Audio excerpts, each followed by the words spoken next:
Harapan ni Chris Eubank Jr. versus Conor Benn. Mangyayari na po ang laban nila ngayong April 26. Mainit ang face-off kanina mga tol dahil sinampal ng itlog itong si Conor Benn. Habang nagtatrastokan ang dalawa, dahan-dahan na palang kinukuha ni Chris Eubank Jr. ang itlog sa bulsa niya. Pagkakuha ng itlog mga tol, sabay sampal kay Conor Benn. Kaya galit na galit itong si Conor Benn, hindi man lang nakaganti. Ikaw ba naman sasampalin ng itlog sa muka? Dahil sa ginawa ni Chris Eubank Jr., mas na-hype ang laban nila ngayong April 26. Sabi nga po ni Haring Turkey, ito raw ang malaking laban ngayon sa England. Makikita yung mukha ni Conor Benn dito mga tol, galit na galit, hindi man lang nakaganti. Gusto niya talagang sugurin si Conor Benn pero malalaki itong pumipigil sa kanya, kaya walang nagawa. Dahil sa sobrang galit ni Conor Benn, pinagbantaan si Chris Eubank na hanggang second round lang. Tapos na raw ang laban nila pagdating ng round 2. Hindi raw papalagpasin ni Conor Benn ang ginawa ni Chris Eubank Jr. Kaya sa pangalawang face-off nila mga tol, asahan natin baka magkagulo ulit. Pinakita rin ni Chris Eubank Jr. ang suot niya na punong-puno ng itlog. Magandang advertisement ito sa itlog mga tol. Sinabi rin ni Haring Turkey kung sino ang manalo kay Eubank at Conor Benn. May posibilidad na makakaharap daw si Canelo o kaya si Terence Bud Crawford sa 2026. Maglalaban kasi ang dalawa sa middleweight division. So isang akyat na lang, nasa 168 pounds na.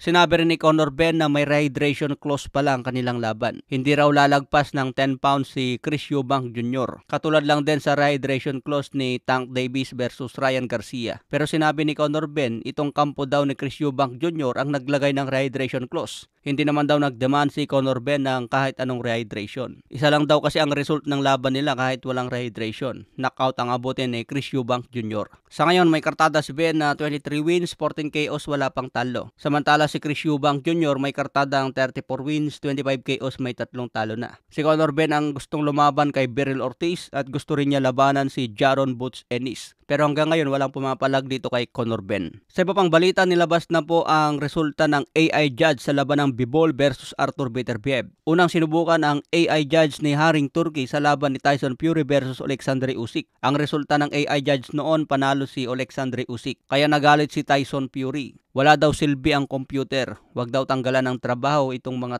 tao. Huwag daw papalitan ng computer na judge. Ngayon, sinubukan ulit itong AI judge sa laban ng Bivol at Beterbiev. Umiscore ang AI ng 116-112 pabor kay Dimitri Bivol. Round 1 and 3 binigay kay Bivol. Round 4 to 7 binigay kay Beterbiev at round 8 to 12 binigay ulit kay Bivol. Kaya ayon sa AI judge, panalo pa rin si Dimitri Bivol ng 116-112. Sa ngayon, sinusubukan pa lang ang AI judge. Kung maganda ang resulta, baka ito nang papalit sa mga tao para maiwasan ang kontrobersyal. Sa ibang banda, Carmel Moto nagpakita ng galawan na parang kay Tank Davis. Ito ang bagong alaga ngayon ni Floyd Mayweather, Carmel Moton. Okay mga tol, hanggang sa muling update.